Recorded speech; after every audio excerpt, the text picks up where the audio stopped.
Hello Libra, August 2024. Ito na po ang inyong reading. Kuha lang tayo ng ilang messages para sa inyo. Siyempre pa, as usual, ito lamang po ay pawang gabay, mensaheng gabay lamang po. Para sa mga Libra, August 2024.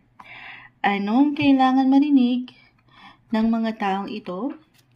Para sa mga Libra, mensaheng gabay. Libra, message. Form Libra, August 2024. Guidance po. Ayan, may umangat na. Kuha pa tayo. Ayan na. Uy, ito na eh. Ito na, hindi natin pipigilan. May mga umangat na.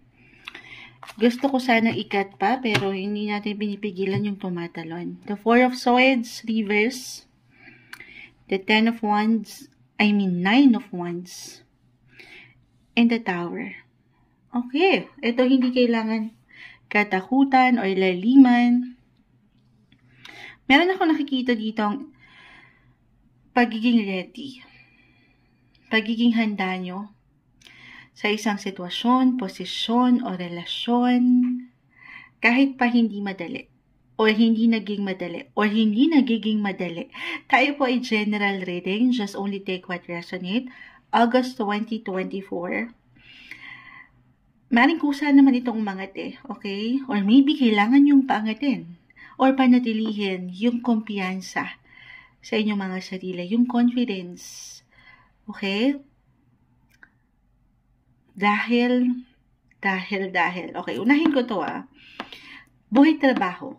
Hindi madali Siyempre, may mga ilang obligations dyan. As long as nagiging ready kayo. Patuloy kayo nagiging handa. Even doon sa mga sitwasyon na hindi nyo inaasahan. Minsan, merong mga extra work si boss na inihahain sa atin. Na, sandali, hindi ako ready. Minsan ganon, So, pinapaalalahanan ka ng cards to be always ready. Expect the unexpected this month, Libra. Again, mapa-workman, relationship area, na mamaya-maya pag-uusapan natin. Pero work-wise, be flexible. Okay, as a Libra, flexible naman kayo eh. And adaptable sa sitwasyon. Bakit tayo nagbabakil? Kulang sa kape si Moonchild. Pero, ayun, manatiling flexible sa ilang sitwasyon, maging handa lang kayo. At walang malalim na magiging problema. Lagi nyo lang alalahanin na walang ihahain sa inyo ang inyong mga boss or ang universe na hindi nyo kakayanin. Isang indikasyon ito na, I will be honest, maaring matest yung inyong kakayanan. Kung paano nyo i-handle yung ilang task. The Nine of Wands. Pakita natin sa live. Tayo po ay live sa ating YT. Okay? So, may ilang dalahin. Ito ay challenge lang po. Tinatask nito yung faith when it comes to your relationship. Parang hindi nagiging madali somehow ang magtiwala or merong ilang tanong. Pero again, expect the unexpected. I feel na you will be ready naman. Patungo dito sa ilang pwedeng hindi inaasahan na pakiramdam or pwedeng ihain pa sa inyo ng buhay ngayong August. At yan po. Again, kapag umangat lang yung kumpiyansa, yung pagiging positibo nyo, sa kabila nung hindi naman perfect, walang madali eh. Walang madaling trabaho, walang madaling relasyon, walang perfect eh. Pero, hindi po yan nababaliwala. Yung pagkapit mo, ayan, nakakapit kay sa dami ng challenge na ito na yung kinakaharap. Pera, trabaho, relationship, ayan, gumagalaw ang ating camera. Napupuna yan. Okay? Napupuna, nakikita ka. At yan po yung hindi nababaliwala. Or, bilang ready kayo eh, sa mga bago. Kayang-kaya nyo anumang pwedeng obstacles, difficulties ang ihain sa inyo. Umangat yung inyong natural ability sa kung paano nyo hinahandle ang mga bagay-bagay. Yung pagiging multitasker nyo sa dami. Halimbawa, di ba, may mga gawain. Magagampanan. Four of Swords reverse, isang indikasyon na nakapahinga. Or maybe, ayun, magpahinga rin. Take everything one step at a time, one day at a time. Take it easy, pahinga rin pag may time. Pero, mapupuna ka ng iyong boss. This is the best month if ever may magandang posibilidad po. Work-wise, may promotion or even recognition. Maaring ito yung unexpected. Claim na natin ito, something positive. Dahil nga hindi ka sumuko nakikita nila yung, uy, ang galing naman. Parang ang dami niyang iniisip, pero nakakaya. Paano yan? Pero, nagagawa. Okay? Nahaharap. Sa kabila ng pagkapagod, pero ready ka. Okay? Na ang ganda naman. Other messages. Ready physically, mentally, emotionally. So definitely may pag-angat ng kusa. Hindi nyo pa man ito ma-realize nung strength, nung courage, nung inyong mga charm, or pagiging magnetic, yung inyong charisma, pagdating sa personal relationships, especially pagdating sa inyong mga kapareha or iniirog. Ayan. As a Libra, your ruling planet is Venus. So, ito. Si Venus right now is in Leo. So, mayroong something spark. May kasiyahan. May something special magaganda na ganap. Pagdating sa usaping relasyon. I-claim na natin yan. This is the perfect time, perfect month for your commitments, pamparelasyon man, partnership, or intimate relationship. I-allow mo yung sarili na patuloy mong pakitaan.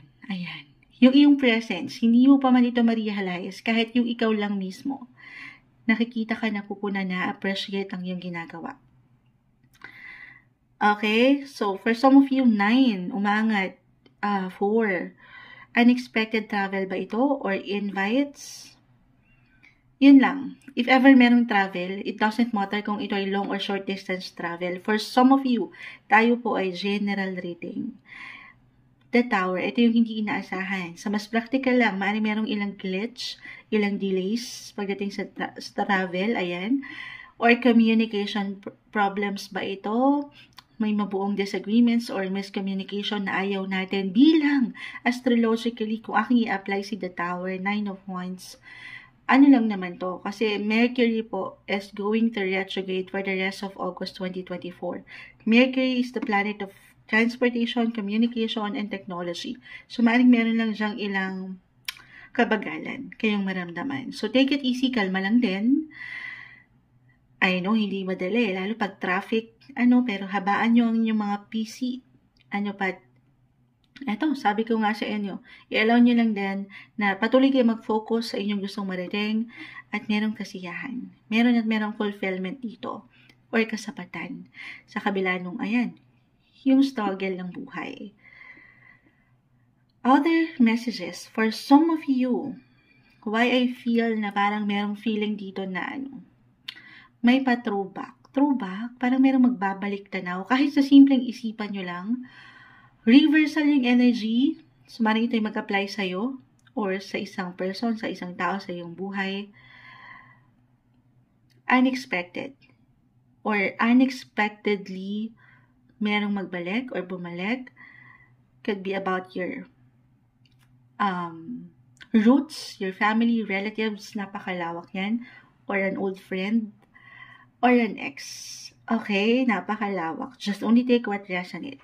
But overall, bigyan nyo rin ng opportunity, August 2024, ang inyong mga sarili, Libra, to take some rest. It's okay to pause. Isa-isa lang, okay? Iwas sa pressure.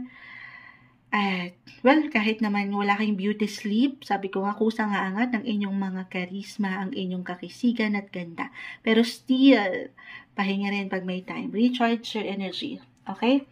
Kuha tayo ng, ang pinaka-advice na pwede nating maiwan para sa mga Libra, August 2024, dapat pala pinapakita ko sa camera, yung pinaka-maaring bumagsak. Libra, August 2024, anong kailangan pa nilang marinig? May umangat na, inspiration. Stay inspired, Be inspired sa kabila, syempre pa hindi naman perfect ang buhay. Pero dito kayo marahil higit na naengganyo. Alam mo yun, nabubuhay yung enerhiya na magpatuloy. Inspiration. Ito yung umaangat para sa inyo ngayong bagong buwan ng Agosto 2024, Libra.